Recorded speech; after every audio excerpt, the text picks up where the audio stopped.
Hello बच्चों, कैसे हैं आप लोग? तो क्या शुरू करें? ये क्या दिख रहा है भाई? I love revision. अब आएगा असली मज़ा। लाइव क्लास नहीं ले पाया, आज लेट सोकर उठा। एक ही दिन तो छुट्टी मिलती है ना? और एज विराट मिश्रा, अगर वो एक दिन भी हम आराम ना करें तो छुट्टी कैसी है ना विराट? तो सही बात है, एक ही दिन छुट्टी मिलती है, बट अभी बहुत सारे काम हैं। बट उससे पहले रिवीजन क्लास हम लेते हैं। लाइव क्लास नहीं होगी, हाँ याद रखिएगा, शाम में मैं अपडेट कर दूंगा, लाइव डिस्कशन होगा। शाम में लाइव डिस्कशन होगा और 6:30 टू 7:30 6:30 टू 7:30 इसमें लाइव डिस्कशन होगा, ठीक है ना? और बाकी जो अफ्तारी करने वाले लोग हैं उनको भी टाइम मिल जाएगा। खाली बैठे रहते हैं तो उस टाइम अपना डाउट पूछ सकते हैं, वरना और कोई टाइम बचता नहीं है डिस्कशन करने का, ठीक है? नमाज वमाज हो जाएगी, यानी टाइम पढ़ के आ जाएंगे। तब तक 6:30 टू 7:30 रहेगा। ये आप रिवीजन टाइम नोट डाउन कर लेना, ठीक है ना सभी लोग? और अपडेट कर देना, आज फुल फ्लैश होगा, ये बात आप याद रखिएगा। यानी आपका शाम में 6:30 से 7:30 लाइव डिस्कशन होगा। मज़ा आने वाला है, आमने सामने हम रहेंगे, ठीक है ना? चलो अब आते हैं हम रिवीजन पे, क्या क्या रिवीजन करना है। सबसे पहले चैप्टर पे आते हैं, और सबसे पहला चैप्टर कौन है? क्रॉप वाला। तो क्रॉप वाले में आपको क्या क्या पढ़ना है, क्या क्या चीज़ें इंपॉर्टेंट हैं, और उस पर बात करते हैं। देखो, एक तो बेसिक क्रॉप की डिफिनीशन होती है, एक बेसिक क्रॉप की डिफिनीशन होती है। तो फाइनल एग्ज़ाम है, तो मुझे नहीं लगता कि कोई भी टीचर ऐसा डिफिनीशन बनाएगा। तो आप डिफिनीशन याद कर सकते हो, बट कोई फ़ायदा नहीं है। अब सिंपल सी बात है, जब डिफिनीशन आप पढ़ लोगे क्रॉप की, उसके बाद आते हैं कि क्रॉप कितने टाइप्स की होती है। तो एक तो क्या होता है कि आप नॉर्मली पढ़ो कि क्रॉप्स क्या होते हैं, ग्रेन वगैरह। इसमें क्या होता है? ग्रेन होता है। तो ग्रेन में अनाज में कौन कौन होता है सबको पता है, राइस, व्हीट वगैरह। फिर आता है लेग्यूम्स, है ना? लेग्यूम आता है। अब लेग्यूम में आपको पता होगा ग्राम, पी, बीन, इन्हें हम लेग्यूम बोलते हैं बहुत पहले से। ऑयल वाले में कौन कौन लोग आते हैं? अब जिनसे ऑयल मिलता है, जैसे आपका मस्टर्ड है, सोयाबीन है, इन सब से है। बाकी जो फाइबर जिनसे मिलते हैं, जूट वगैरह, वो भी आप जानते हो ना? तो इसमें कहीं ना कहीं फाइबर का बहुत लोग नहीं जानते हैं, तो फाइबर, जूट वगैरह जो होता है ना, उससे। अब दूसरी चीज़ जो सबसे इंपॉर्टेंट हमारे लिए आती है, वो आती है भाई हर जगह के लिए, रबी और ख़रीफ क्रॉप, है ना? रबी पढ़ना है और क्या पढ़ना है? ख़रीफ पढ़ना है। तो अगर आप ध्यान से देखें, रबी और खराफ क्रॉप के बारे में तो आप ये देखेंगे जो रबी क्रॉप होती है विंटर में होती है। अब खुद अपना अंदाज़ा लगाओ, अगर विंटर क्रॉप का मतलब क्या है? अक्टूबर या नवंबर से स्टार्ट होती है। भाई रबी क्रॉप को WRW यानी विंटर क्रॉप बोला गया है, विंटर क्रॉप। अब विंटर अगर देखा जाए तो यार अक्टूबर या नवंबर से स्टार्ट होता है, सिंपल सी बात है। और अक्टूबर और नवंबर से स्टार्ट होकर ये कहाँ चला जाता है? और विंटर खत्म कब होती है? अभी देखो ठंडी हल्की हल्की है, तो मार्च या अप्रैल में ये खत्म होता है। तो इसीलिए इसको विंटर क्रॉप कहा जाता है।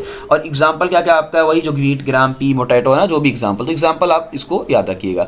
सेम अगर इसका उल्टा कर देंगे तो वही खरीफ क्रॉप हो जाएगी। तो एक याद रखो, बाकी उल्टा कर दो। हाँ, एग्जाम्पल आपका याद रखना जरूरी होता है। एग्जाम्पल किसमें क्या क्या आता है? बहुत सारे लोग जो खेती किसानी से जुड़े हैं वो तो पहले अंदाजा लगा लेंगे, हाँ यार व्हीट है, ग्राम है, पी है, पोटैटो है, बार्ले, मस्टर्ड, सरसों वगैरह। तो इस सीजन में सरसों वगैरह लगी हुई है ना, इसका मतलब विंटर क्रॉप है। अब गर्मियों में आप सोच सकते हो, हाँ यार गर्मी में अपना जो है राइस है, धान लगता है, मेज़ है, ग्राउंड नट है, भुट्टा उट्टा खाने को मिलता है। ये सारी चीज़ें कहीं ना कहीं दालें वगैरह खरीफ क्रॉप में आती हैं, ठीक है ना? इसके बाद जो अपना एक पोर्शन आता है, जो हम सबसे इंपॉर्टेंट है कि एग्रीकल्चर प्रैक्टिसेस, यानी एग्रीकल्चरल प्रैक्टिस, क्या क्या काम करेंगे, क्या क्या चीज़ें होंगी, क्या क्या हम उसमें किस तरीके से बैठाएंगे, उनकी बात कर लेते हैं।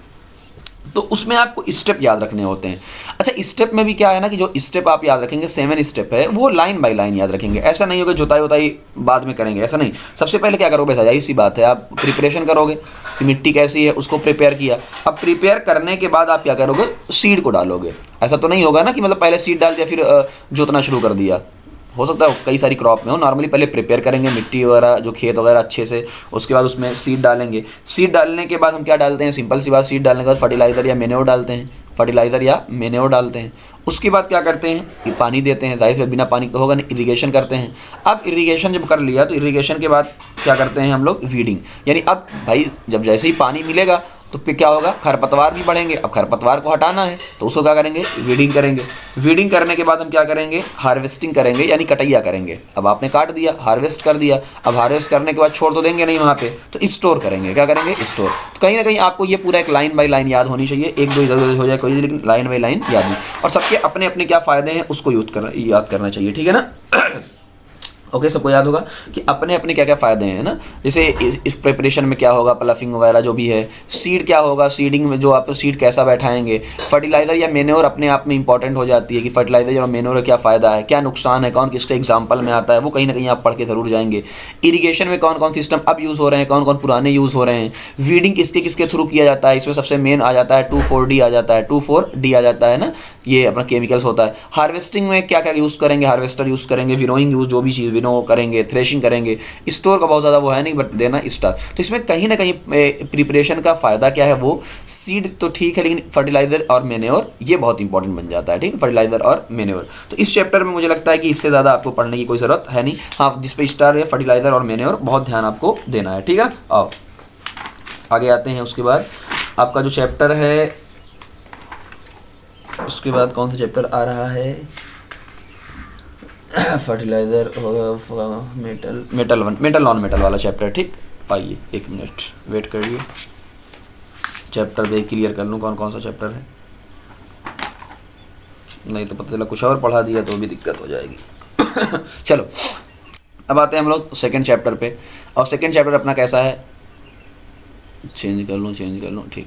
सेकंड चैप्टर अपना है मेटल नॉन मेटल, ठीक है ना, मेटल और नॉन मेटल। सबसे पहली चीज़ क्लियर कर लो यार, मेटल नॉन मेटल क्या होते हैं। अगर आपके लेवल पे मैं कहूँगा यार तो कुछ प्रॉपर्टी आपको पढ़नी पड़ेगी, वरना जब आप बड़े हो जाएंगे तो उसका एक अलग लेवल होता है। बट हम एग्जाम की तैयारी कर रहे हैं कहीं ना कहीं, तो हम ये कहेंगे यार मेटल क्या होता है, कुछ प्रॉपर्टी हम सबसे पहले देखें। हम कहेंगे यार जो सॉलिड स्टेट में होते हैं, पहले चीज़ क्या कहते हैं, बहुत सारे लोग कहेंगे यार जो हार्ड होते हैं, हार्ड का मतलब क्या होता है, सॉलिड। हम मेटल की बात कर रहे हैं, तो पहले ही कह रहे हैं हम इस साइड मेटल की बात कर रहे हैं, इस साइड नॉन मेटल की बात कर रहे हैं, ठीक है ना, इस साइड मेटल की बात और इस साइड नॉन मेटल की बात कर रहे हैं। हमने कहा यार सॉलिड होते हैं, लेकिन हमने कहा कुछ कुछ है एक्सेप्ट। अब जिस पे कट लगा दूंगा समझ लेना वो एक्सेप्शन है ना।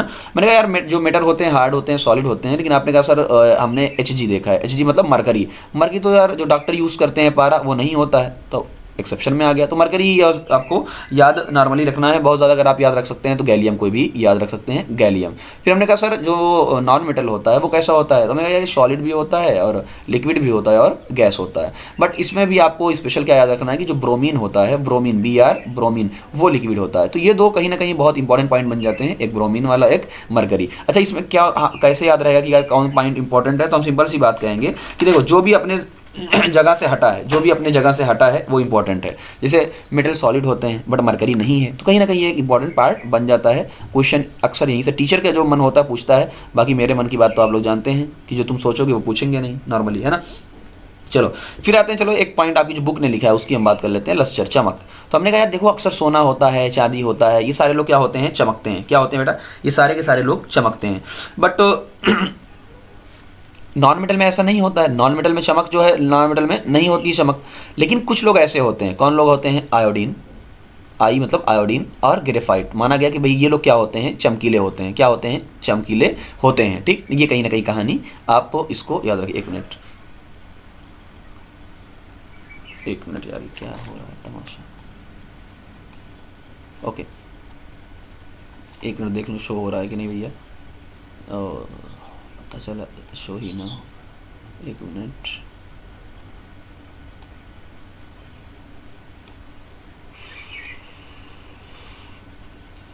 तो पूरा हो रहा है। ओके चलो लस्टर की बात कर लेते हैं, चमक की बात कर लेते हैं, और उसके बाद हम बात कर लेते हैं हार्डनेस। हो गया हार्डनेस में तो देखा जाए तो ठीक है, डायमंड एक्सेप्शन, हार्डनेस नो, ठीक।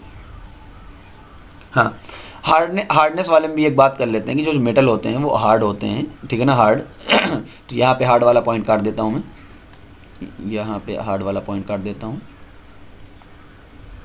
चलिए हार्ड होते हैं, लेकिन कुछ ऐसे होते हैं जैसे मान लो आप सोडियम हो गया, पोटेशियम हो गया, तो इनको चाकू से भी काटा जा सकता है, ये सारी बातें आपको पता हैं। तो ये कैसे होते हैं, ये जनरली सॉफ्ट होते हैं ना, ये कैसे होते हैं, हार्ड होते हैं। तो इधर क्या होता है, सॉफ्ट। लेकिन आप देखिए तो डायमंड सबसे हार्डेस्ट सब्सटेंस है, और सबसे हार्डेस्ट है इसीलिए इसको यूज़ किया जाता है शीशा वगैरह के कट करने में, ठीक। ये बात आपकी आती है। फिर हम बात करते हैं मैलिएबिलिटी की। ये 2 पॉइंट हमारे सबसे इंपॉर्टेंट बन जाते हैं, मैलिया या मैलिएबिलिटी। अब मैलिएबिलिटी क्या है, मैं अपने टर्म में इसको कैसे कहता हूँ कि देखो मार मार के चपटा कर दो। मतलब किसी भी मेटल, एक मान लो आपका बड़ा सा ऐसे कोई ऐसे बड़ा मेटल है, कोई भी ऐसा ढुक्का सा है, इसको आपने पतली शीट के अंदर कन्वर्ट कर दिया। आपने एकदम पतली शीट के अंदर मार मार के चपटा कर दिया, तो एकदम मार मार के चपटा कर देंगे, ठीक है ना। तो ये कहीं ना कहीं आपका मेलेबिलिटी में आता है, और ये लोग मेलेबल नहीं होते हैं, ब्रेक हो जाते हैं, टूट जाते हैं। फिर आते हैं डक्टिलिटी। क्या आते हैं भाई? डक्टिलिटी। डक्टिलिटी। अब किसी को देखो, डिटी यानी किसी को तार बना दिया आपने, पतला सा, आपने क्या कर दिया, पतला सा तार वायर बना दिया। तो इसमें भी वायर की सबसे अच्छा वायर कौन बनता है, अगर आपने देखा होगा तो सिल्वर, एजी यानी एजी सिल्वर, जबकि यहाँ पे ऐसा नहीं होता है। तो कहीं ना कहीं ये पॉइंट आपका बहुत इंपॉर्टेंट थोड़ा सा बन जाता है, ठीक, ओके। उसके बाद हम आते हैं कंडक्टिविटी पे, थर्मल कंडक्टिविटी। अब एक चीज़ याद रखना, जब हम कंडक्टिविटी की बात करेंगे, कंडक्टिविटी, अब कंडक्टिविटी का मतलब क्या है? ट्रांसफ़र हो जाना। भाई सिंपल सी बात है, आपका ये ए पॉइंट है, ये बी पॉइंट है, और यहाँ आपने कोई भी वायर वगैरह जो भी चीज़ लगाई है, तो अगर ये ए से लेके बी तक चला जा रहा है, तो मतलब कंडक्ट कर रहा है कंडक्ट कर रहा है। अब ये कंडक्टिविटी कितने टाइप की हो सकती है? हो सकती है हीट वाली हो सकती है हीट की हो, और अगर हीट की होगी तो आप सबको पता है उसे क्या बोलेंगे? Thermal conductivity. और अगर हीट की नहीं, करंट की है, अगर करंट इसमें फ्लो हो रहा है तो क्या बोलेंगे? Electrical conductivity. इलेक्ट्रिकल कंडक्टिविटी है ना, ये कहीं ना कहीं चीज़ें बन जाती है। इलेक्ट्रिकल में सबसे बेस्ट कौन होता है?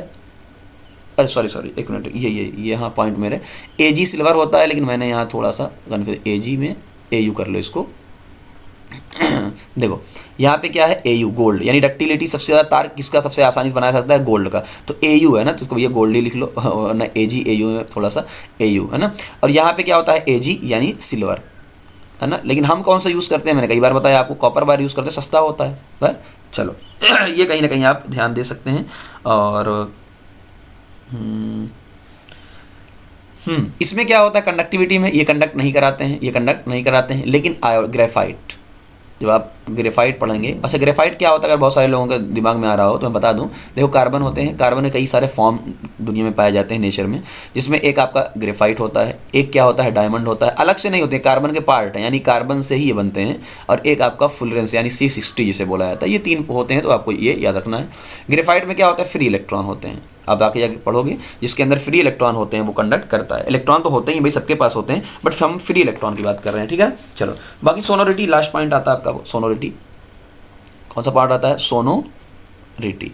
अब सोनोरिटी का मतलब क्या होता है बेटा? सोनोरिटी का मतलब साउंड प्रोड्यूस करना ना, गिराओगे टन टन साउंड प्रोड्यूस होता है, इसीलिए इसको बेल में यूज़ किया है, कि बेल बजाने में यूज़ किया था ताकि उसके अंदर साउंड आता है। तो कहीं ना कहीं ये पार्ट आपका पहला पार्ट इसमें खत्म। उसके बाद हम आते हैं केमिकल रिएक्शन की तरफ। अब मार्कर चेंज कर लेता हूँ पट्टा से। चलो अब हम आते हैं थोड़ा सा रिएक्शन की तरफ। अब रिएक्शन में भी सबसे आसान रिएक्शन आपको कैसे पढ़नी है? मेटल प्लस ऑक्सीजन, समझना। रिएक्शन आपको जो पढ़नी है कि देखो भैया, एम का मतलब मेटल, मेटल को जब आप ऑक्सीजन के साथ जोड़ोगे तो ये बन जाएगा मेटल का ऑक्साइड। अब ओ का मतलब क्या है भैया? ऑक्साइड, मेटल का ऑक्साइड। सर कोई एग्जांपल देके समझाइए तो ज़्यादा समझ में आए बात। तो हमने कहा ठीक एग्जांपल ले लो। देखो मेटल क्या होते हैं? सोडियम O2, क्या डाला? O2।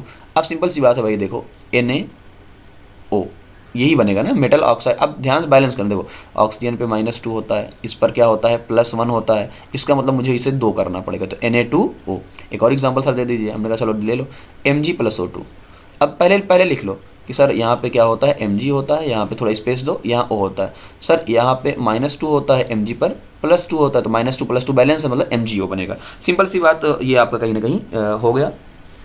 बात समझ में? मेटल ऑक्साइड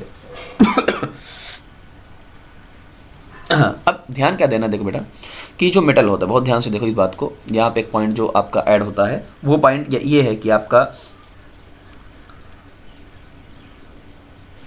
ठीक, कि सोडियम क्या होता है? देखो मेटल प्लस, यहाँ इन्होंने बात किया कि सोडियम इतना ज़्यादा रिएक्टिव होता है, हम आगे जाके पढ़ेंगे। मोस्ट रिएक्टिव, इतना ज़्यादा इसकी जो रिएक्टिविटी है, इसकी रिएक्टिविटी है वो बहुत ज़्यादा होती है। ज़्यादा नहीं भैया, बहुत ज़्यादा होती है। अब अगर इसको ओपन में रखेंगे, अब ओपन में रखेंगे तो यार ऑक्साइड यानी फायर पकड़ लेगा, क्या होगा? आग लगा देगा, आग रिएक्ट करके हवा से क्या लगा देगा? आग, ठीक है ना, आग। इसीलिए क्या करते हैं? इसको केरोसिन में रखते हैं। तो अगर कभी भी ये रीज़न आ जाए केरोसिन, अभी केरोसिन के देख लो, केरोसिन में रखते हैं, किसमें रखते हैं भैया? डुबोकर केरोसिन में, ताकि वो, अब केरोसिन में भी देखो ओपन रखोगे इतना ज़्यादा रिएक्टिव है कि रिएक्ट करके आग लगा लेगा, आग लगा लेगा तो नुकसान हो जाएगा ना भाई। इसलिए हम क्या रखते हैं? केरोसिन के अंदर रखते हैं ना। फिर इन्होंने मैग्नीशियम के बारे में एक बात बोली है जो आगे चल के हमारे काम आती है, कि देखो मैग्नीशियम जो जलता है, ये वाला क्वेश्चन, मैग्नीशियम जो बर्न होता है, बर्न तो मैग्नीशियम ऑक्साइड बनाएगा। तो यार इसके अंदर जो फ्लेम निकलता है ना, वाइट और डैजलिंग फ्लेम होता है, ठीक है ना। वाइट कैसा फ्लेम होता है? डैजलिंग फ्लेम होता है। ये आपको थोड़ा सा इंपॉर्टेंट है, ध्यान देना। तो कहीं ना कहीं मेटल की रिएक्शन जो है ना वो बहुत इंपॉर्टेंट आपकी बन जाती है। तो इसको सब लोग बहुत ध्यान से देखिएगा, ठीक, मेटल की रिएक्शन को। तो कहीं ना कहीं तो अच्छा एक चीज़ और ध्यान दीजिएगा कि वाइट तो हो गया, वाइट डेजलिंग है ना, चमकदार वाला, जो चमक चमक वाला, चमक चमक फुलझड़ी वाला चमकदार, अगर बचपन में यूज़ किया होगा फुलझड़ी जैसे आपने, तो चमकदार सा एक फिल्म निकलता है, वो क्या होता है, मैग्नीशियम का। ठीक, अब तो पहला रिएक्शन हो गया।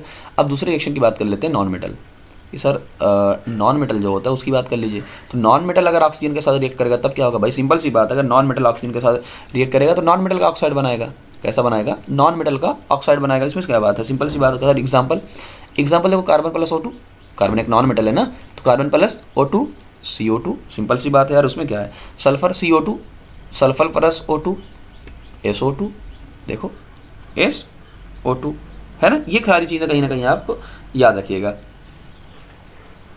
अच्छा एक चीज़ इन्होंने और दिया है बहुत ध्यान से, जब इसको अगर इसी ऑक्साइड को अगर आप वाटर के अंदर डाल दें तो ये बना लेते हैं एसिड।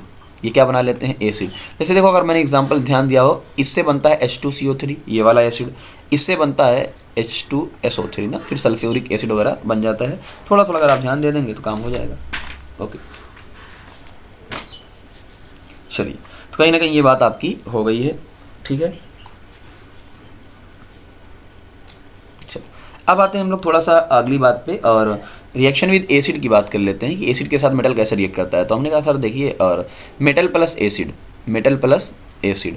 अब पहले इससे एग्जांपल दे, एग्जांपल से हम आपको बात तो समझाते हैं। तो एग्जांपल सबसे आसान आपका क्या होता है, देखो मान लो ये Na प्लस HCl है मेटल, तो मैंने कहा सर ये NaCl और प्लस हो सकता है ये H2 बन जाएगा। यानी आपको ध्यान क्या रखना है ये कि सर एसिड के अंदर H होता है और H से क्या बन जाएगा, H से H2 गैस बन जाएगी, तो ये Na और Cl बन जाएगा। अब एक और याद रखिए सर, Zn और सल्फ्यूरिक एसिड आप लीजिए तब बताएं, तो Zn और सल्फ्यूरिक एसिड है। फिर हमने कहा कि सर कुछ नहीं यार, यहाँ Zn है, यहाँ सल्फेट है, यहाँ क्या है Zn, यहाँ सल्फेट है, Zn पे +2 सल्फेट पे -2 हो गया। साथ में फिर से कौन सी निकलेगा, H2 निकलेगा। उसमें क्या बड़ी बात है, कुछ भी नहीं है ना। एलुमिनियम HCl, सर एलुमिनियम का भी लेके आप अलग से दिखा दीजिए तो और मज़ा आ जाए। तो हमने कहा सर देख लो, एलुमिनियम का HCl के साथ ले लिया, तब भी क्या होगा भाई, एलुमिनियम और पहले लिख लो एलुमिनियम और Cl। अब एलुमिनियम पे +3 होता है, सब अगर पता हो, तो इस पे -1 होता है, तो आपको क्या लेना पड़ेगा, 3 लेना पड़ेगा, तो AlCl3 साथ में H2 गैस। फिर आता है सर H2 गैस आपको कैसे पता चला, तो हमने कहा यार H2 गैस इसलिए पता चला जब इसके पास हम माचिस जला के लेकर आए, ये माचिस हमारी है, जब जला के लेके आए तो इसके अंदर साउंड निकला। कौन सा साउंड, पट्टा से जो पॉपिंग साउंड होता है वो निकला, तो हमने पता लगा लिया कि भैया यही लोग हैं। बात समझ में, यही लोग हैं। तो ये कहीं ना कहीं कहानी। फिर आते हैं सर ये कोरिजन क्या होता है, जो भी कोरिजन है ना, कोरिजन क्या होता है, तो हमने कहा भाई जो कोरिजन होता है उसको अगर ध्यान से हम देखेंगे तो कोरिजन का मतलब ये होता है कि अच्छा यहाँ मान लीजिए कोरिजन ना, तो कोरिजन क्या होता है, जो शाइनी लेयर होती है ना, शाइनी लेयर। मान लो ये सिल्वर है, ये क्या है आपका, सिल्वर है।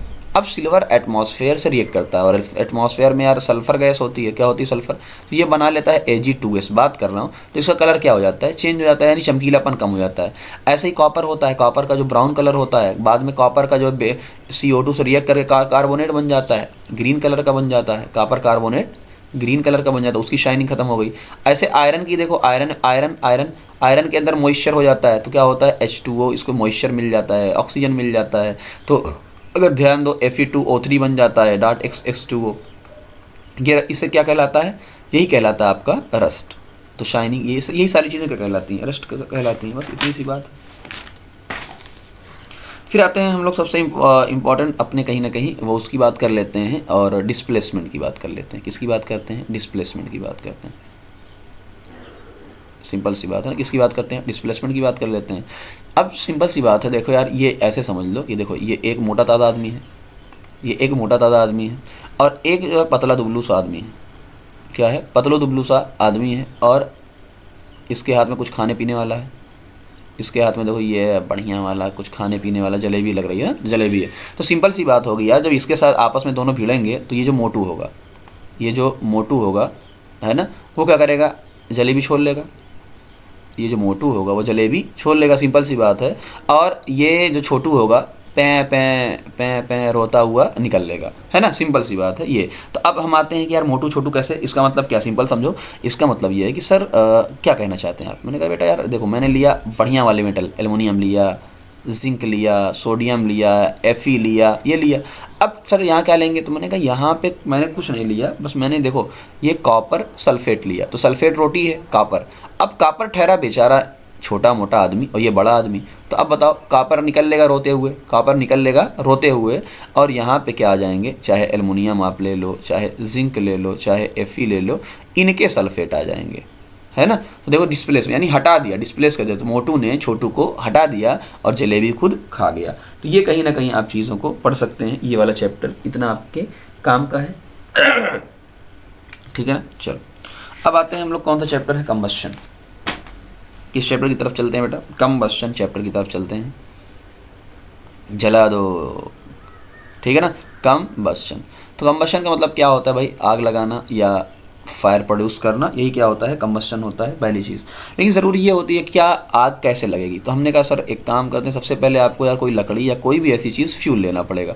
अब सबको पता है यार फ्यूल सॉलिड, लिक्विड, गैस, ये सारे होते हैं ना। ये सर अगर फ्यूल लिया तो क्या होगा, फिर क्या फ्यूल से जल जाएगा, हमने कहा नहीं, साथ में आपको ऑक्सीजन की भी ज़रूरत पड़ेगी, साथ में आपको। अब ऑक्सीजन में क्या यार, अगर ऑक्सीजन ज़्यादा होगी, अच्छे मात्रा में होगी, तो कंप्लीट कंबस्शन हो जाएगा, कंप्लीट, और कंप्लीट होगा तो CO2 बनेगी ना, क्योंकि इन सब के अंदर क्या होता है, फ्यूल के अंदर कार्बन होते हैं। और अगर ये कम रहेगी, मान लीजिए इनसफिशियंट है, तो इनकम्प्लीट होगा, और अगर ये इनकम्प्लीट होगा तो कहीं ना कहीं ये थोड़ा एक ऑक्सीजन कम करेगा, ये बनेगा। तो फिर उसके बाद क्या होगा, ये पकड़ लेगा। लेकिन क्या ज़रूरी है कि यार सिर्फ फ्यूल धराओ और O2 भी है आपके पास, आग लग जाएगी। मान लीजिए मैं एक एग्जांपल लेता हूँ, क्या माचिस की तीली से, सिर्फ माचिस से एक बड़ी सी लकड़ी आप जला पाओगे, नहीं जला पाते हो। पहले पन्नी रखते हो, फलाना रखते हो, ये रखते हो पहले, और आग बढ़ाते हो। तो कहीं ना कहीं आपको यार कम से कम कुछ टेम्परेचर देना पड़ेगा। तो वही जो कम से कम कुछ टेम्परेचर देना पड़ेगा, उसे ही हमने क्या बोला, इग्निशन टेम्परेचर। इग्नाइट करने के लिए कुछ ना कुछ टेम्परेचर देना पड़ेगा, ठीक है। जैसे मैं एक एग्जाम्पल लेता हूँ, ये मेरे पास एक लकड़ी है, ये लकड़ी का बोटा है ना, ये लकड़ी का बोटा है। इसको कम से कम टेम्परेचर चाहिए 50, क्या चाहिए भाई, 50 डिग्री सेल्सियस पे जलेगा। अब आप माचिस की तीली लेकर आ रहे हो, 1 डिग्री नहीं, फिर हम पन्नी उन्नी डाले, हमने बढ़ाया यार 10 डिग्री तक, अभी भी नहीं जलेगा। फिर आपने बढ़ाया यार सर 20 गया, अभी नहीं। फिर पहुंच गया ये 49, अरे अभी नहीं जलेगा। फिर ये पहुंचा जैसे ही 50, जैसे ही 50 डिग्री पहुंचा, तुरंत भक भक भक भक भक भक भक ये जलने लगा। तो कहीं ना कहीं ये है कि हाँ यार, तो अब क्या समझ में आया कि यार ये लकड़ी 50 पे जल जा रही है। मान लो मैं दूसरी लकड़ी ले रहा हूँ, एक और लकड़ी ले रहा हूँ, जिसका टेम्परेचर क्या हो रहा है, 50 पे ना जल के ये जल रही है 100 पे। क्या जल रही है, 100 पे। तो यार बताओ कौन सा अच्छा होगा। तो अब फिर से आपको ढेर सारी पन्नी उन्नी खर्चा करनी पड़ेगी। तो यानी ये वाली बेकार है यार। बेकार का मतलब मेरे सेंस में क्या है, ये तो यार बहुत ज़्यादा टेम्परेचर देना पड़ेगा इसको। तो मैंने कहा ये वाली बढ़िया है। इसका मतलब क्या है कि देखो इग्निशन टेम्परेचर अगर कम हो, अगर इग्निशन टेम्परेचर कम हो तो मज़ा आ जाएगा। क्या हो जाएगा, मज़ा आ जाएगा। अब यहाँ जो निकलेगा वो पहला तो हीट निकलेगा, हीट निकलेगी, जाहिर सी बात है। साथ में यार हीट है और हीट निकलेगी तो ठीक है, एनर्जी भी निकलेगी, हीट एनर्जी। अब ये जो एनर्जी है ना, एनर्जी कितनी मिली उसे क्या बोलते हैं, कैलोरीफिक वैल्यू। कैलोरीफिक वैल्यू मतलब क्या है कि कैलोरीफिक वैल्यू किलो जूल पर केजी। यानी जब आपने 1 केजी जो भी फ्यूल आपने लिया, 1 केजी जलाया, तो 1 केजी से आपका किलो जूल कितना किलो जूल है ना, कितना तो वही हो जाएगा 1 केजी। कितना 1 केजी से कितना किलो जूल मिला, वही क्या आपका है कैलोरीफिक वैल्यू। अब खुद बताओ, एक मैंने मान लो ये छोटा वाला मैंने जलाया था और ये दे रहा था 100 किलो जूल दे रहा था। अब बड़ा वाला मुझे दे रहा था 500 किलो जूल। अब जाहिर सी बात है जो एनर्जी ज़्यादा देगा ये ख़राब, अरे मतलब ये ऊपर वाला ख़राब, और जो एनर्जी ज़्यादा देगा वो क्या रहेगा, सही रहेगा। बात समझ में? तो ये हम कहेंगे कैलोरीफिक वैल्यू जितना ज़्यादा होगी उतना मज़ेदार चीज़ रहेगी। तो कहीं ना कहीं ये सारी चीज़ें आपको ध्यान देना है, ठीक है ना। इसमें और है क्या, इसमें मुझे नहीं लगता और ज़्यादा आपको पढ़ने की ज़रूरत है। टाइप आप फलाना और जो बुझा सकते हैं आग, वो सारी चीज़ें आपको पता ही हैं। अच्छा, उसके बाद लास्ट में जब चलते हैं हम लोग कि यार ये बेसिक चीज़ें हो गई। अगर बेसिक चीज़ें आपने, फिर टाइप ऑफ कंबशन सिर्फ नाम है ना, ये लोग पता नहीं क्यों पेपर फॉर्म, मुझे नहीं लगता फाइनल के पेपर में ऐसी चीज़ें देने की ज़रूरत है जो इतना कॉन्सेप्चुअल चीज़ देनी चाहिए। टाइप ऑफ कंबशन क्या है बच्चे को पता है, डिफिनीशन है, सिंपल सी बात है। हम चलते हैं यार उसके बाद प्रोड्यूसर गैस, किसकी बात करते हैं, प्रोड्यूसर गैस, और उसकी जो गैस होती है उसकी बात करते हैं। तो एक गैस जो हमारे सिलेबस में भाई ठीक है प्रोड्यूसर गैस है। अब प्रोड्यूसर में गैस में क्या है, कार्बन तो O2 है ही साथ में अगर आपने नाइट्रोजन भी दे दिया, साथ में क्या दे दिया, नाइट्रोजन दे दिया, तो अब क्या बनेगा, अब ये बनेगा कि यार CO बन जाएगा, CO और साथ में क्या होगा, पूरा नाइट्रोजन, साथ में नाइट्रोजन। तो यही जो गैस है वही क्या बोला, प्रोड्यूसर गैस बोला। क्या बोला हमने, प्रोड्यूसर गैस बोला, ठीक है ना। और ठीक है, उसके बाद अच्छा इनका सबका अपना अपना देखो, कार्बन कोई कहेगा सर CO क्यों बनाया, तो एक सिंपल सी बात है कि बहुत सारी जो प्रोसेस होती है, अगर आपने अभी नहीं पढ़ा है, जैसे ज़मीन के अंदर, ये ज़मीन है तो ज़मीन के अंदर मैंने बताया था ना, सोना चांदी मेटल ये सारे ओर के फॉर्म में होते हैं। किसके फॉर्म में होते हैं, ओर। तो ओर से जब मेटल निकाला जाता है, ओर से मेटल निकाला जाता है, तो यहाँ पर बहुत सारे प्रोसेस यूज़ की जाती है, बहुत सारी 4-5 प्रोसेस यूज़ की जाती है। उसमें एक रिडक्शन की प्रोसेस होती है, कौन सी, रिडक्शन वगैरह करवाया जाता है। तो वहाँ पे क्या कार्बन और कई बार कार्बन का ऑक्साइड यूज़ किया जाता है। तो कहीं ना कहीं ये एक पॉइंट आपके लिए जो काम का है उसकी बात करते हैं। आते हैं फिर वाटर गैस पे। अब वाटर गैस कैसे, भैया देखो, अगर कार्बन को आपने H2O, कार्बन H2O, ठीक है ना, ये आपको ध्यान देना है, कार्बन H2O। तो यहाँ पे क्या है देखो, CO प्लस H2 कौन सी गैस बनती है, CO प्लस H2 गैस बनती है। अच्छा ध्यान क्या देना है, देखो यहाँ पे एक चीज़ का ध्यान देना होता है, अगर थोड़ा सा मैं गौर करवाऊँ जो बुक ने, यहाँ पर ये 2 बनता है और ये 4 बनता है। यानी बताओ रेशियो कितने का है, रेशियो है 2:4 का। रेशियो कितना है, 2:4 का रेशियो है ना। अब 2:4 का रेशियो का मतलब क्या है, 1:2 का रेशियो है, यानी नाइट्रोजन हमेशा क्या होगा, डबल होगा। यहाँ जबकि 1:1 का रेशियो है, यानी अगर मैं क्वेश्चन यहाँ बना दूँ है ना, 1:1 का रेशियो, तो समझ जाना ये वाला है। या मैं ऐसे भी पूछ सकता हूँ कि यार अगर मैं मेरा CO देखो 2 टाइप के क्वेश्चन बन सकते हैं। पहला क्वेश्चन क्या है कि इन दोनों में वाटर गैस और प्रोड्यूसर गैस में कॉमन क्या है, तो मैंने कहा सर कार्बन और ऑक्सीजन दोनों कॉमन है ना। तो हो सकता है ऑप्शन में कार्बन हो, ऑक्सीजन हो, बहुत हो। दूसरा मैं कहूँगा यार अगर मैंने प्रोड्यूसर गैस में मैंने CO को मान लीजिए 2 लीटर ली, प्रोड्यूस किया है, तो बताओ N2 कितना हो गया। हमने कहा सर डबल होगी, डबल का मतलब क्या होगा, 4 होगा। इसमें क्या होगी, बराबर होगी। तो ये चीज़ कहीं ना कहीं आप ध्यान दे सकते हैं, ठीक है ना। चलिए आगे बढ़ते हैं। अच्छा उसके बाद क्या होता है, ये वाला चैप्टर क्या नाम है, और कौन सा चैप्टर था, सेल वाला ना, सेल वाला। तो सेल वाले में यार आप खुद ही पढ़िएगा, सेल का वीडियो है आपके पास कि सेल वाले में देखो क्या बन जाता है। सबसे मैं खाली बता देता हूँ इंपॉर्टेंट पार्ट्स कुछ सेल के। सबसे पहले यार सेल में, क्योंकि यार इतना टाइम है नहीं कि सेल में हम क्या करें, सबसे पहले हम कहेंगे यार सेल किस चीज़ की बनी होती है। हमने कहा यार बाहर न्यूक्लियर मेम्ब्रेन होती है, अंदर क्या नाम है साइटोप्लाज्म होता है, और एक जो है वो आपका कंट्रोलर यानी DNA वगैरह होता है। फिर हमने कहा कि सेकंड पॉइंट आपको क्या पढ़ना है, हमने कहा सेकंड पॉइंट आपको ये पढ़ना है कि जो प्रोकैरियोट और यूकैरियोट होते हैं उनमें क्या डिफरेंस है, ये आपको पढ़ना है। सर अगर और आगे पढ़ना है, हमने कहा एक काम करो सेल वॉल और सेल मेम्ब्रेन में क्या डिफरेंस है वो पढ़ लो एक बार, ठीक है ना। अच्छा इनकी डिफिनीशन वहीं पे साथ में कवर हो जाएगी, ये कहीं ना कहीं आप चीज़ें पढ़ सकते हो। अच्छा उसके बाद हम क्या पढ़ सकते हैं कि अपने बुक के अंदर एक टाइप ऑफ सेल दी हुई है, टाइप ऑफ अलग अलग सेल दी हुई है कि नर्वस सेल ऐसी होती है, मीजोफिल सेल ऐसी होती है, WBC ऐसी होती है, एक ऐसी होती है। ये सारी चीज़ें कहीं ना कहीं आप पढ़ लोगे। उसके बाद सर इसके बाद क्या पढ़ना है कि जो भी सेल ऑर्गेनेल हैं सबके फंक्शन पढ़ लेना। सेल ऑर्गेनेल सबके अपने अपने फंक्शन पढ़ लेना, सबके क्या फंक्शन है। जैसे भाई ER का क्या फंक्शन है ना, गोल्जी बॉडी के अपने क्या फंक्शन है, ये कहीं ना कहीं एक बार आप चीज़ों को रिवाइज कर लीजिएगा, ठीक है ना। ER है, अच्छा मैं लाइन से बता रहा हूँ ना, ER के क्या फंक्शन है, गोल्जी बॉडी क्या फंक्शन है, बुक में इधर दिया हुआ है, लाइसोसोम के क्या क्या फंक्शन है, ये सारी चीज़ें आपको कहीं ना कहीं पढ़ना। अगर वैक्यूल दिया तो वैक्यूल क्या फंक्शन है उसकी बात कर लेते हैं सर। उसके बाद इसकी माइटोकॉन्ड्रिया की बात कर लो, प्लास्टिड यानी क्लोरोप्लास्ट की बात कर लेते हैं सर लास्ट में किसकी बात कर लेंगे, हमने कहा राइबोसोम आई थिंक, अच्छा राइबोसोम दिया है तो राइबोसोम की बात कर लेते हैं, और सबसे लास्ट में आप न्यूक्लियस को तो बात करेंगे ही। तो इसमें भी कहीं ना कहीं आपका अगर सबसे ज़्यादा देखा जाए तो माइटोकॉन्ड्रिया और न्यूक्लियस बहुत इंपॉर्टेंट बन जाता है। न्यूक्लियस आपका डिटेल में दिया हुआ है, तो कहीं ना कहीं न्यूक्लियस को आपको पढ़ के आना है कि न्यूक्लियस में क्या क्या होते हैं, न्यूक्लियस के कितने पार्ट होते हैं, ये कहीं ना कहीं आपको चीज़ों को ध्यान देना हमेशा से होता है। जो न्यूक्लियस होता है उसके अंदर न्यूक्लियर मेम्ब्रेन होती है, और सबको पता है कि 2 मेम्ब्रेन होती है, माइटोकॉन्ड्रिया प्लास्टिड, ठीक है ना, और न्यूक्लियस में 2 मेम्ब्रेन होती हैं। उसके बाद क्या होता है, उनका जो सैप होता है लिक्विड होता है, इसका क्या होता है, लिक्विड होता है, जिसे आप क्या बोलते हैं, न्यूक्लियोप्लाज्म बोलते हैं ना, न्यूक्लियोप्लाज्म बोलते हैं। फिर और क्या होता है, न्यूक्लियोलस होता है, ठीक है, न्यूक्लियोलस होता है। और लास्ट में क्या होता है, इसके अंदर क्रोमोसोम होते हैं यानी DNA वगैरह होते हैं। सबके अपने अपने फंक्शंस होते हैं, इन फंक्शंस को आप ध्यान दीजिएगा, ये कहीं ना कहीं बात आपके समझ में आ जाएगी। अच्छा एक पार्ट आई थिंक मुझसे छूट रहा था, उस पार्ट को मैं देख लेता हूँ, थोड़ा सा 1 मिनट वेट करिएगा। पिछले चैप्टर के कुछ पार्ट्स मेरे हाथ से छूट रहे थे।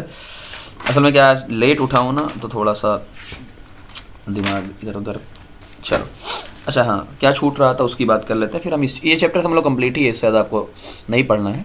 पिछले में क्या है, कुछ डिसीज़ है ना, बर्निंग ऑफ फ्यूल, जो बर्न हार्मफुल इफेक्ट क्या था उसका। भाई देखो हार्मफुल इफेक्ट क्या क्या है बर्निंग का, उसमें सबसे पहली चीज़ क्या होती है कि यार देखो, जो वुड पेट्रोलियम हो गए, कार्बन फ्यूल है ना, जो भी कार्बन के फ्यूल हैं, कार्बन एक पार्टिकल है। वेट, एक फ़ोन आ रहा है, मैं देखता हूँ। जी सर गुड मॉर्निंग। जी सर गुड मॉर्निंग। हल एक मिनट सर, एक मिनट, एक मिनट में, आवाज़ नहीं आ रही। हाँ सर बताइए। वेट करना बेटा एक बार।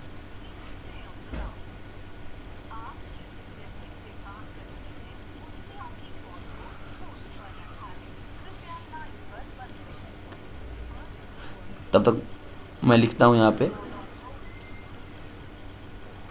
हाँ सर जी सर बताएं। वो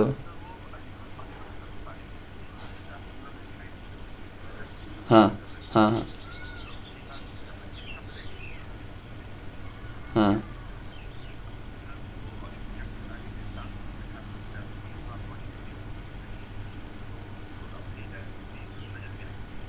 हाँ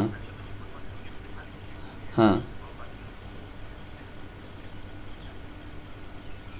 हाँ, ये भी हो सकता है।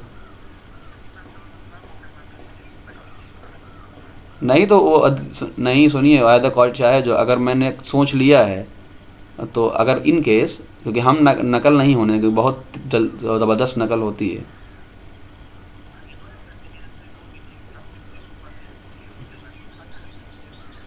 तो हम अगर हमने एक महीने से पेपर बनाया है, तो हम क्यों चाहेंगे भाई कि हमारी मेहनत बर्बाद हो।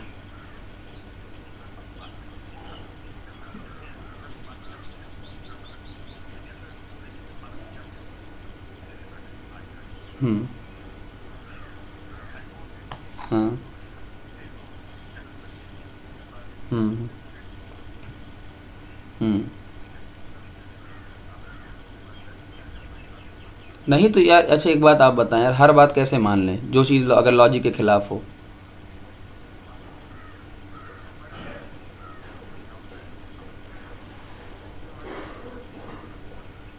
और फिर ये भी है ना कि बिना खाए पिए बच्चे कैसे पेपर दे देंगे भाई।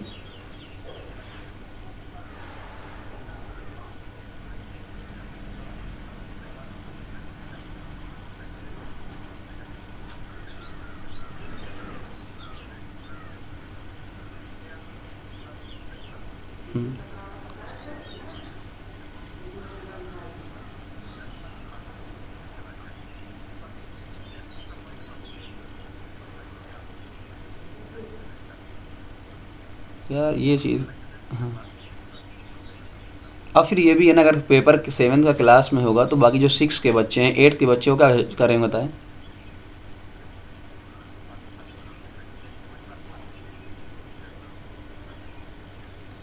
यार क्या ही बोलें यार इन चीज़ों को। हम्म।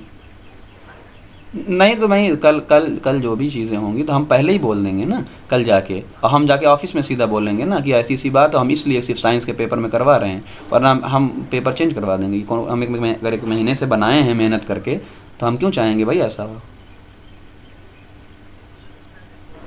जी जी। हम्म। हम्म। हाँ हाँ, ये हो सकता है, देखेंगे। बट ये तो है कि मतलब हमें, मैं इतना चाहूँगा कल कि जो भी करना होगा मैं अपने से करूँगा, बाकी चाहे जो होगा देखा जाएगा। हमको उससे मतलब नहीं। हाँ नहीं वो तो ठीक है। क्या ही बोल। ठीक, ओके। सॉरी गाइस, थोड़ा टाइम लग गया यार, कुछ क्लास रुक रही है, चलो कोई बात नहीं, सुनो ध्यान से। कार्बन का जो फ्यूल होता है अनबर्न पार्टिकल होता है बेटा, अनबर्न पार्टिकल होता है। तो अनबर्न पार्टिकल यहाँ से निकलते हैं तो कुछ डिसीजेज होती हैं यार, क्या होती हैं, कुछ डिसीजेज होती हैं, अस्थमा। अब यहाँ पे क्या है कि जो कंबशन होता है, कंबशन से CO2 गैस निकलती है। तो आपको पता है CO2 गैस क्या होती है, आपने पढ़ा होगा ग्लोबल वार्मिंग करती है, जिससे टेम्परेचर इंक्रीज होता है और इससे क्या क्या नुकसान है वो आप कहीं ना कहीं देख सकते हैं। अच्छा, एक और चीज़ होती है कि आप जब बर्न करते हैं कोई भी चीज़, बर्न, तो बर्निंग से क्या होता है, कुछ गैसेस निकलती हैं, बर्निंग से और भी कुछ गैसेस निकलती हैं। जैसे मैं एग्जांपल के तौर पे आपसे बोलूं कि बर्निंग से कहीं नाइट्रोजन जो होगा तो नाइट्रोजन का ऑक्साइड निकलेगा, सल्फर का ऑक्साइड निकलेगा, SO2 NO2, ये सारे जब पानी से मिलते हैं तो अपनी ऑक्साइड बनाते हैं ना, ऑक्साइड बनाते हैं, जिनसे क्या होता है, एसिड रेन होता है। तो कहीं ना कहीं ये आपको ध्यान देना है कौन सी गैस इन्वॉल्व है, कौन से एसिड है। जैसे SO2 से मान लो आपका सल्फ्यूरिक एसिड बन गया ना, सल्फ्यूरिक एसिड बन गया, इससे क्या बन गया, HNO3 आपका बन गया ना, ये कहीं ना कहीं ये सारी चीज़ें आपकी हो गई। तो ये पॉइंट आपका छूट रहा था।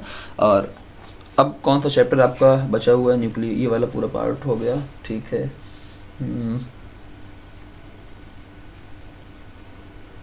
ओके, सबके अपने फंक्शंस हो गए, प्लस सारी चीज़ें ठीक। अच्छा, उसके बाद हम सेल वाली जो बात कर रहे थे, सेल वाली, तो आपको मैंने कहा था कि यार फंक्शन सबके याद रखना ना, बुक में आपको दिया हुआ है सबके फंक्शंस, तो फंक्शंस थोड़ा सा याद रखना यार, सबके अपने अपने क्या क्या फंक्शंस होते हैं उसकी बात कर लेंगे हम थोड़ा सा। अच्छा, कुछ चीज़ें ऐसी होती हैं जो प्लांट में पाई जाती हैं, कुछ चीज़ें ऐसी होती हैं जो एनिमल्स की पाई जाती हैं। जैसे मैंने आपसे कहा कि यार सेल वॉल, अब सेल वॉल क्या होता है भाई, जाहिर सी बात है सेल वॉल प्लांट के अंदर ही पाई जाएगी, सिंपल सी बात है। अच्छा, प्लांट, एक और चीज़ है, प्लांट क्या करते हैं, फोटोसिंथेसिस, क्या करते हैं, फोटोसिंथेसिस। और सबको पता है फोटोसिंथेसिस करने के लिए क्या चाहिए होता है, क्लोरोफिल, क्या चाहिए होता है, क्लोरोफिल चाहिए होता है। और क्लोरोफिल कहाँ मिलता है बेटा, क्लोरोप्लास्ट में मिलता है। कहाँ मिलता है, क्लोरोप्लास्ट में मिलता है ना, क्लोरोप्लास्ट में मिलता है। क्लोरोप्लास्ट कहाँ होता है, प्लास्टिड के अंदर होता है। कहाँ होता है, प्लास्टिड के अंदर होता है। अब बताओ, क्या प्लास्टिड कभी भी एनिमल में मिलेगा, नहीं सर, प्लास्टिड एनिमल में क्यों मिलेगा जब एनिमल फोटोसिंथेसिस करते ही नहीं है। तो ये कहानी कहीं ना कहीं भी इंपॉर्टेंट बन जाती है कई बार, ठीक। उसके बाद हम आते हैं अपनी चीज़ की तरफ, केमिकल इफेक्ट। अगला चैप्टर जो आपका है वो क्या है, मान लीजिए आगे कहीं ना कहीं केमिकल इफेक्ट वाला चैप्टर मैं देखता हूँ जो अभी मेन है। बाकी जो कुछ चैप्टर्स ऐसे हैं यार जिनको मैं अभी नहीं आपको बताऊँगा। केमिकल इफेक्ट की बात कर लेते हैं, जो फिजिक्स वाला, बायोलॉजी वाला चैप्टर तो ईजी है। हम बात करते हैं chemical effect of electric current. किसकी बात करते हैं, chemical effect of the electric current की बात करते हैं। उसकी सबसे इंपॉर्टेंट चीज़ है इलेक्ट्रिसिटी, आप लोग पढ़ ही चुके हैं, है ना, गुड कंडक्टर या बैड कंडक्टर भी आप लोग पढ़ चुके हैं, ठीक। तो इलेक्ट्रिसिटी जिसके अंदर से पास, अच्छा यहाँ क्या चर्चा करते हैं कि यहाँ देखो, यहाँ एक सिंपल सी बात करते हैं कि देखो बेटा ये पानी है, क्या है, पानी है, इलेक्ट्रॉन ना, पानी है। पानी में आप क्या डिप करते हो, पानी में आप ऐसे एक रॉड टाइप का डिप करते हो जिसे इलेक्ट्रोड बोलते हैं। अब मान लो आपने बैटरी जोड़ दिया, एक है प्लस एक माइनस, ये प्लस है तो इधर भी प्लस, इधर माइनस हो जाएगा तो इधर भी माइनस हो जाएगा। तो ये सिंपल सी कहानी जो बैटरी में हम किस तरीके, यानी पानी में किस तरीके से हम काम करते हैं उसकी बात करते हैं ना। और सबको पता होता है जो प्लस होता है वो एनोड होता है और जो माइनस वाला होता है वो कैथोड होता है ना। यहाँ पे किसी ने एक बहुत मस्त ट्रिक बनाई थी। देखो, आप जब कोई भी आयन, देखो नॉर्मली क्या होता है, मान लो आपका सोडियम क्लोराइड है, मैं एग्जांपल इसलिए डायरेक्ट लेता हूँ मान लो आपका सोडियम क्लोराइड है। अब ये तो नॉर्मली कंडक्ट करता नहीं है, लेकिन जब आप इसको पानी के अंदर डालेंगे, पानी के अंदर की बात कर रहा हूँ, तो एक बन जाएगा प्लस, एक बन जाएगा माइनस। अब प्लस बन गया तो यार ये है कैट आयन, और ये माइनस बन गया तो ये है आयन है ना, ये कैट आयन है और ये आयन है। अब सिंपल सी बात ये है कि अगर ये कैट आयन है, आयन है, अब खुद अपना दिमाग लगाओ, प्लस वाला जो है हमेशा माइनस के पास जाएगा, प्लस वाला माइनस यानी कैथोड के पास जाएगा, और ये माइनस वाला प्लस के पास यानी एनोड के पास जाएगा, है ना। ये माइनस होते हैं, ये प्लस होते हैं। तो किसी ने कहा यार मस्त चीज़, देखो एनोड एनायन, ए, है ना, एनोड पे एनायन जाएगा, क्या जाएगा, एनोड पे एनायन। अच्छा, ऐसे ही क्या होता है, एक सिंपल सी चीज़ है, एक चीज़ और बता देता हूँ, ऑक्सीडेशन। एनोड पे क्या होता है, ओ यानी ऑक्सीडेशन होता है, यानी ये बढ़ता है, क्या करता है, चार्ज इस पे क्या होता है, बढ़ता है। कैथोड पे रिडक्शन होता है, यानी इस पे घटता है। कैसे, मैं एग्जांपल आपको दिखाता हूँ, सबसे वाटर का लेकर। ये है वाटर, बेटा क्या होता है, वाटर। अब वाटर के अंदर देखो दो पार्ट होते हैं, हमेशा याद रखिएगा, H+ होता है और क्या होता है, OH- होता है। अब अपना दिमाग आप खुद लगाइए कि जो H++ वाला है ये माइनस के पास जाएगा, यानी कैथोड के पास जाएगा।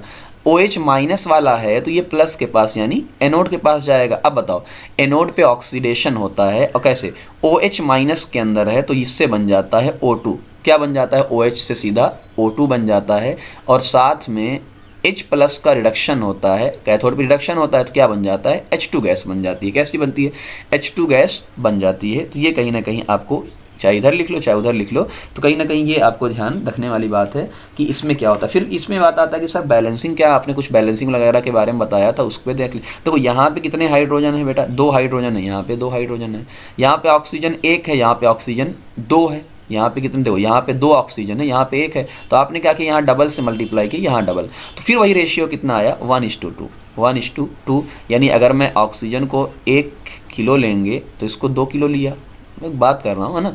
इसको अगर मैं 1 लीटर लूँगा तो इसको 2 लीटर लूँगा, डबल हमेशा लेंगे, कहीं ना कहीं ये चीज़ है। तो chemical effect of electric current की 2 प्रोसेस हमारे सिलेबस में दी हुई है कि यार आप कैसे बताओगे यहाँ पर हो रहा है केमिकल इफेक्ट इलेक्ट्रिक करंट का केमिकल इफेक्ट। तो हमने कहा सर ये एक प्रोसेस अभी आपने बताई इलेक्ट्रोलाइसिस, फिर एक प्रोसेस आपने बताई इलेक्ट्रोप्लेटिंग। क्या बताई, इलेक्ट्रोप्लेटिंग, ठीक है ना, एक के ऊपर 2 सोने का पानी चढ़ाना है ना, वो वाला। तो इलेक्ट्रोलाइसिस हमारा सबसे इंपॉर्टेंट प्रोसेस है।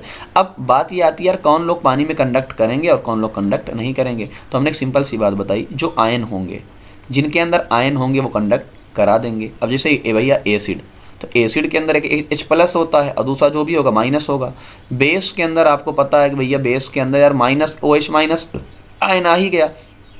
साल्ट के अंदर भाई प्लस माइनस दोनों होते हैं, साल्ट बनता ही एसिड और बेस से है, तो यानी प्लस भी होगा माइनस भी होगा, यानी ये लोग कंडक्ट कराएंगे, चाहे स्ट्रांग हो चाहे वीक हो, अगर ये लोग हैं तो कंडक्ट कराएंगे। सर कुछ और एग्जांपल, हमने कहा जो पानी होते हैं टैप वाटर है ना, टैप वाला, टैप का पानी होता है, उसमें कुछ मिनरल्स होते हैं, मिनरल होंगे, साल्ट होंगे, देखो फिर साल्ट आ गया, यानी कि लोग कंडक्ट कराएंगे।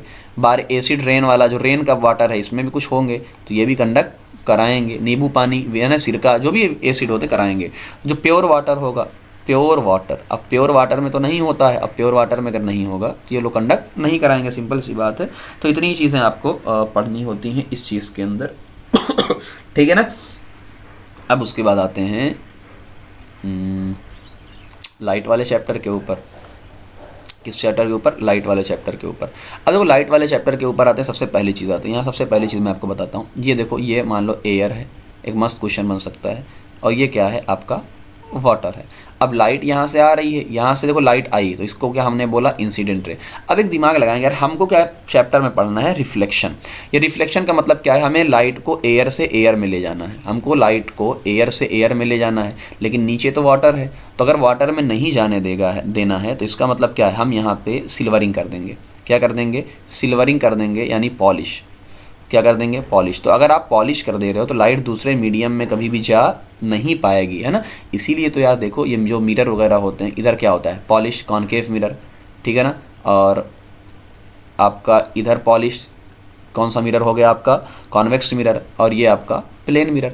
देखो इसीलिए पॉलिश किया जाए। तो अगर मैं क्वेश्चन आपसे पूछ लूँ कि एक एयर से लाइट वाटर के अंदर जा रही है और हमें रिफ्लेक्शन करवाना है, क्या करवाना है, रिफ्लेक्शन, यानी एयर से एयर में ही भेजना है, तो कहोगे आप क्या सर सिल्वरिंग या हमने पॉलिशिंग कर दिया है, सिंपल सी बात है, इसके अलावा और कोई बात नहीं है। ठीक, मैं लाइट वाला चैप्टर ओपन कर लेता हूँ। चलो फिर कहते हैं, हमने कहा सर अगर आपको लॉज ऑफ रिफ्लेक्शन लिखना हो तो क्या करेंगे। हमने कहा ठीक है यार, और आसान है। देखो ये एक नॉर्मल होता है बीच के अंदर, ये लाइट आई लाइट गई। अब सिंपल सी बात है, ये लाइट आई लाइट गई, तो ये एंगल आई बना और ये एंगल आर बना। तो एंगल आई, ठीक है ना, एंगल आई और एंगल आर दोनों आपस में क्या होने चाहिए, बराबर, यानी जितने से आई उतने से गई। फिर हमने कहा 3 रे है, एक ये, एक इंसिडेंट रे, रिफ्लेक्टेड रे और ये नॉर्मल, तीनों सेम प्लेन के अंदर होने चाहिए। क्या होना चाहिए, सेम प्लेन के अंदर तीनों को होना चाहिए, ये ला आपसे कहता है। फिर आपने बात किया सर प्लेन मिरर की जो इमेज होती है वो कैसी बनती है। अच्छा उससे पहले चीज़ें क्या होती हैं, उससे पहले हम बीम की बात कर लेते हैं कि देखो कुछ बीम्स ऐसी होती हैं। देखो ये एक रे ऑफ लाइट है, जब 2-3 हो जाती हैं इसे क्या बोलते हैं हम लोग, बीम बोलते हैं। तो ये कैसी है, पैरेलल है, सिंपल सी बात है। कौन सी बीम है, पैरेलल बीम है। लेकिन यही तीनों लाइट एक ऐसे गई, एक ऐसे गई और एक ऐसे हुई, एक ही पॉइंट पे कन्वर्ज हो गई, तो इसे बोलेंगे कन्वर्जेंट बीम बोलेंगे। लेकिन दूसरा हम कह सकते हैं कि सर ये वाला पॉइंट हमारा था, यहाँ से ये वापस जाके ऐसे हो गई, फैल गई, तो हमने कहा सर ये डाइवर्ज की बात आप कर रहे हैं। किसकी बात कर रहे हैं, डाइवर्ज की बात कर रहे हैं। तो कहीं ना कहीं ये आप ध्यान देंगे। अब कन्वर्जिंग में कन्वर्ज कौन कौन करते हैं, तो हमने कहा सर एक कॉनकेव मिरर है, एक कॉनकेव मिरर है कि जो भी लाइट ऐसे पड़ती है ये ऐसे कन्वर्ज कर देता है, जो भी ऐसे लाइट होती है ऐसे कन्वर्ज कर देता है। दूसरा आपका कॉन्वेक्स लेंस है सर, सीधी जाने पे ऐसे, ठीक है ना। तो अगर कन्वर्ज कर रहा है तो सिंपल सी बात है पावर ये बढ़ाएगा, क्या करेगा, पावर बढ़ाएगा, ठीक है ना। डाइवर्ज करने के इसका उल्टा कर देंगे तो डाइवर्ज होगा, तो एक ही याद करोगे ज़्यादा बेटर होगा ताकि आपको काम पूरा हो जाएगा। फिर हमने बात की सर रिफ्लेक्शन की, थोड़ी सी बात कर लें तो हमने कहा देखो एक सीधी सी लाइन है, अगर लाइट ये वाली आके अच्छे तरीके से ऐसे जा रही है, ये वाली आके अच्छे तरीके से जा रही है, ये वाली आके अच्छे तरीके से जा रही है एकदम अच्छे से, तो हम इसे बोलेंगे पॉलिश सरफेस। यानी हर कोई, ये तो सीधा थोड़ा बना देना, हर कोई पैरेलल जा रहा है, एक दूसरे से टकरा नहीं रहा है, तो इसे बोलेंगे हम लोग, क्या बोलेंगे, रेगुलर रिफ्लेक्शन। क्या बोलेंगे, रेगुलर रिफ्लेक्शन, इसको सिंपल सी बात बोलेंगे। और अगर कोई ऐसे ऐसे आ रहा है, चलो ये वाली ऐसे गई, ये इसका तो कोई दीन धर्म नहीं, ऐसे चली गई, ये वाला ऐसे चली गई, तो इर्रेगुलर बोलेंगे। तो सिंपल सी बात है ये आपका कहीं ना कहीं। तो अगर देखो अब कैसे होगा, देखो यहाँ नीचे अगर बढ़िया वाली पॉलिशिंग है तो बढ़िया होगा, अब यहाँ ऊबड़ खाबड़ है तो ऐसे ही होगा, सिंपल सी बात है। फिर हम बातें हैं कि यार लाइट की जो डिस्पर्जन होती है उसकी बात, अच्छा प्लेन मिरर की इमेज है ना, प्लेन मिरर की इमेज सबको पता है। देखो यार इमेज वर्चुअल बनती है, कैसी बनती है, वर्चुअल बनती है। यानी भाई यार हम लाइट टकरा के जाती है तो इस तरफ तो नहीं बनती है ना, इस तरफ, यानी इस तरफ तो नहीं बनती है, तो यानी वर्चुअल बनती है। फिर दूसरी यार सेम साइज़ की बनती है, जितने बड़े हम हों सेम साइज़ भी होती है और सर सेम डिस्टेंस भी होती है। इमेज सीधी बनती है यानी इरेक्ट बनती है। और कैसी बनती है इमेज, यानी आपका लेटरली इन्वर्ट बनती है, यानी अगर आपका ये सी ऐसे है तो वो सी ऐसे बनेगी ना, सिंपल सी बात है। ये इतना आपने प्लेन मिरर को अच्छे से पढ़ा है, दो तीन पॉइंट बहुत ज़्यादा हो जाते हैं। फिर हम आते हैं sir what is the dispersion of the light. तो आप सबको पता है कि यार देखो ये मान लीजिए आपका प्रिज्म है, आपने एक लाइट पार की, और कौन सी लाइट है, ये वाइट लाइट है। जैसी इसके अंदर जाती है, एंगल वंगल पे देते हैं थोड़ा सा, मान लीजिए थोड़ा एंगल ही बना दूँ यार वरना, चलो हमने कहा कि यार ये हमने कुछ एंगल पे लाइट दिया, ये वाला, ये क्या है, ठीक, तो ये अपना 7 कलर में अपना टूट गई, इसे ही क्या बोलते हैं, डिस्पर्जन ऑफ द लाइट का टूटना 7 कलर में। अब ये बैंड बना है पूरा का पूरा, क्या बन गया है, एक बैंड। तो इस बैंड को हम क्या बोलते हैं, स्पेक्ट्रम बोलते हैं। क्या बोलते हैं, स्पेक्ट्रम बोलते हैं। यानी वाइट लाइट को आपने अगर प्रिज्म से पार करवाया तो वो 7 कंपोनेंट में टूट गई। ऊपर क्या होता है आपका, रेड होता है, नीचे वायलेट, बाकी विबग्योर आपको 7 कलर पता है, ठीक है ना। चलो अच्छा, इसमें 2 कहानियाँ होती हैं कि यार एक प्रिज्म को अगर ऐसे रखा तो 7 कलर में टूटेगा, दूसरे प्रिज्म को ऐसे उल्टा रख दिया तो यानी ये वाइट लाइट गई 7 कलर में टूट गई, 7 कलर में फिर से वो 7 कलर को जोड़ दिया, यानी रिकम्बाइन कर दिया है। चल जा भाई ओके, क्या हो गया यार, पेन नहीं चल रही है।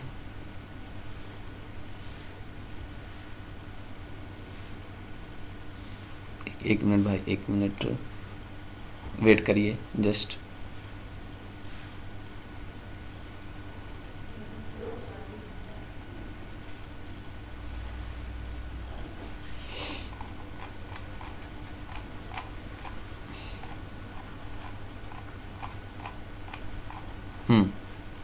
तो ये कहीं ना कहीं 7 कलर में मैंने कहा ना, तो ये रिकम्बाइन जो करता है, रिकम्बाइन, तो उसी की बात कर रहे थे कि यार ये रिकम्बाइन यानी वाइट लाइट ये भी है तो वाइट लाइट ये भी है, तो ना, तो इसने तोड़ा और इसने जोड़ा। तो ये एक पॉइंट आपका लिखा हुआ है। Structure of the human I, human आई को यार अलग से कहाँ से यहाँ ह्यूमन आई पढ़ा दूंगा मैं, डिसीज़ पढ़ा देता हूँ। देखो होता क्या है कि यार देखो ये मान लीजिए आपकी आई है, आई के अंदर कॉन्वेक्स लेंस लगा हुआ है, तो एक्चुअल में इमेज कहाँ बननी चाहिए, पहले बात बता रहा हूँ, इमेज बननी चाहिए रेटिना पे। कहाँ बननी चाहिए, रेटिना पे। लेकिन कई मान लीजिए केस ऐसा हुआ, आपके साथ ऐसा केस हुआ कि इमेज रेटिना पे नहीं बनी, इमेज यहाँ कहीं बन गई। अब एक खुद बात बताओ, अगर इमेज यहाँ बन गई है, इमेज यहाँ बन गई है, तो आपको यार इमेज क्या करना है, थोड़ा सा यार इसको पीछे करना है, यानी जो भी रे आपके पास आ रही है इसको थोड़ा डाइवर्ज करना है। क्या करना है, डाइवर्ज करना है ना। कि अगर कोई पॉइंट यहाँ पे है तो हमें यहाँ नहीं कहाँ बनाना है, यहाँ पे, तो आपको थोड़ा सा डाइवर्ज करके ले जाना पड़ेगा, थोड़ा सा डाइवर्ज करके। तो यानी हमने सिंपल सी बात कही, अपना दिमाग लगाओ कि अगर यार ये पहले बनी है, अगर ये पहले बनी है तो इसे बोलते हैं हम लोग मायोपिया। क्या बोलते हैं, मायोपिया। तो यानी इमेज रेटिना से पहले बनी है तो आपको पास का दिखाई देता है, यानी मायोपिया। लेकिन हमें डाइवर्ज करना है, तो आपने कहा डाइवर्ज करने के लिए हम ये वाला लेंस यूज़ करते थे। कौन सा, ये वाला, यानी कॉन्केव लेंस यूज़ करते थे। तो इसकी क्या खासियत थी, पहली चीज़ तो ये कैसा है, डाइवर्ज करने का काम करता है। कैसा, डाइवर्ज करने का काम करता है। तो इसकी पावर कैसी होती है भाई, डाइवर्ज क्या है माइनस, तो फोकल लेंथ भी क्या है माइनस के अंदर है। फिर हमने कहा कि अगर ये सिंपल सी, तो अगर लेकिन अगर इमेज मान लीजिए कभी कभार यहाँ बन गई, अगर मान ली इसकी इमेज कहाँ बन रही, यहाँ बन रही, तो आपको कन्वर्ज करना है, क्या करना है, कन्वर्ज करना है। अगर कन्वर्ज करना है तो कन्वर्ज करने के लिए आपको कौन सा लेना पड़ेगा, कॉन्वेक्स लेंस लेना पड़ेगा। ये कन्वर्ज करना है ना, आपको रेटिना पे बनाना है, तो इसकी पावर क्या होगी, पॉजिटिव होगी, और फोकल लेंथ भी क्या होगी, पॉजिटिव। जैसे मैंने कहा कि यार एक मेरा जो चश्मा है, ये जो मेरा चश्मा है, इसकी जो पावर है वो +2 की है, +2 तो उसको समझ जाना सर +2 है, इसका मतलब आपने कन्वर्ज वाला यूज़ किया है। कन्वर्ज इसलिए यूज़ किया है कि आपको कन्वर्ज करना था, यानी इमेज यहाँ कहीं बन रही थी, तो पहले ही आपको पता चल गया कि भाई कोई कौन सा है, या मायोपिया तो नहीं हो सकता, हाइपरमेट्रोपिया है। इस तरीके से भी क्वेश्चन आपके बन सकते हैं डिसीज़ वगैरह के ऊपर, ठीक है ना। तो ये कहीं ना कहीं ये चीज़ें आपको पढ़ना है। और कौन सा चैप्टर आपका बचता है बाबू?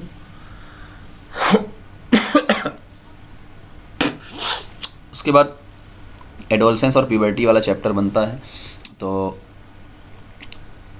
अच्छा रिप्रोडक्शन वाला चैप्टर बनता है ना, ठीक, देख लेता हूँ क्या क्या उसमें पढ़ सकते हैं।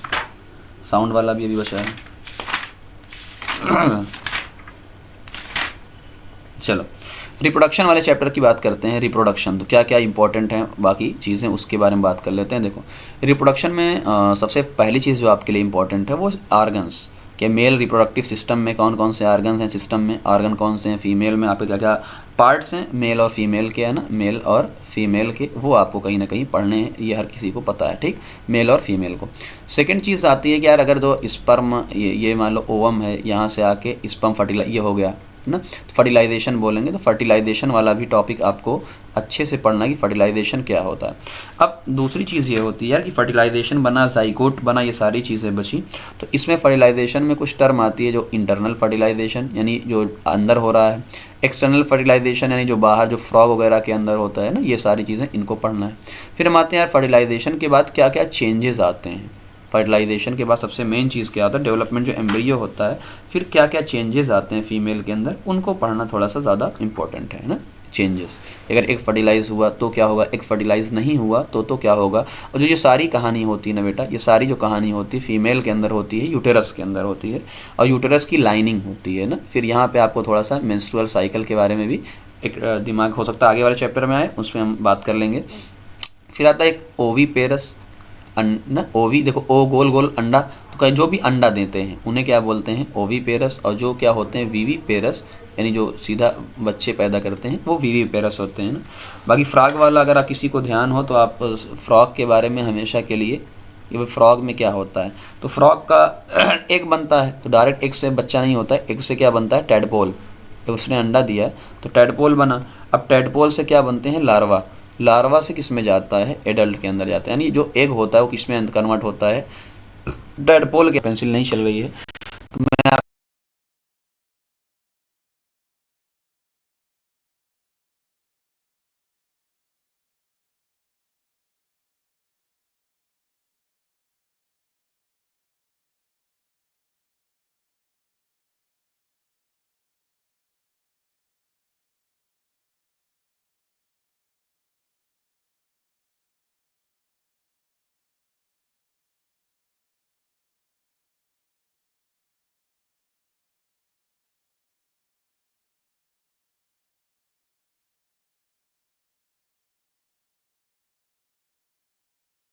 आपको सिंपल सी बात बता देता हूँ। अच्छा चलने लगी ना।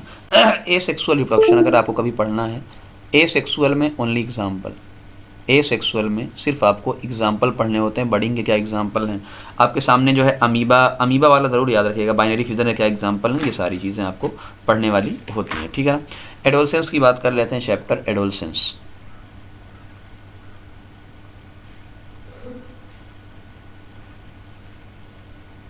सबसे पहले हम एडोलसेंस की बात कर लेते हैं, एडोलसेंस और प्यूबर्टी। इसमें क्या पढ़ना है, पहली चीज़ चेंजेस, यार मेल के अंदर क्या चेंजेस आते हैं और फीमेल के अंदर क्या चेंजेस आते हैं।